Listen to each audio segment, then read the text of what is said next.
Well, that was fantastic. This episode had the best action out of all of them.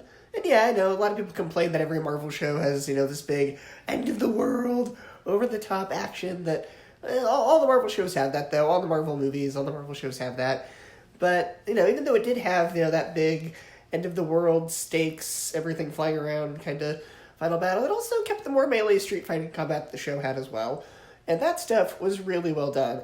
Again, it felt very Batman-like. And, it's cool how Layla is the avatar for Tara right now, because she's like, no, I'm going to take on Harrow by myself. I'm like, she's offering you the power of an Egyptian goddess. Take the power. So I'm glad that she finally did give in and is now the avatar for Tara, which is good. I'm glad that that's where her character arc went. That was really cool. And I enjoyed seeing her and Mark team up to fight Harrow. Also, I liked how there's little details like when he flies, when he takes on his cape for the brief second is the shape of a crescent moon.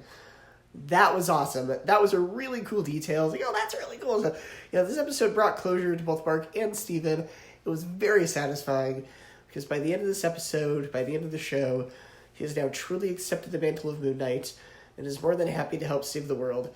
And then, of course, there's the post-credits scene where Harrow gets taken out of the asylum and it's revealed that there's, in fact, a third personality or character, whatever you want to call it, also played by Oscar Isaac, named Jake Lockley. Now, for weeks, people have been speculating and theorizing that this character, Jake Lockley, would show up.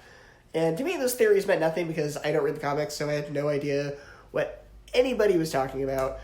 But for those of you who did theorize about this, give yourselves a big round of applause and a pat on the back because you were right. You were all right. So yes, my overall thoughts on the show now that it's over, or at least season 1 is over, assuming that it gets to season 2, which I hope it does. I still think this is Marvel's best show yet. I loved the action. The story was really interesting. The mythology and the world building were all incredibly engaging. And the performances and action were all incredibly directed. I thought it was awesome. I'm going to miss it. I hope it gets to season 2. So let me know your thoughts overall on the show of Moon Knight. Let me know what you thought about the episode. What did you guys think? Let me know.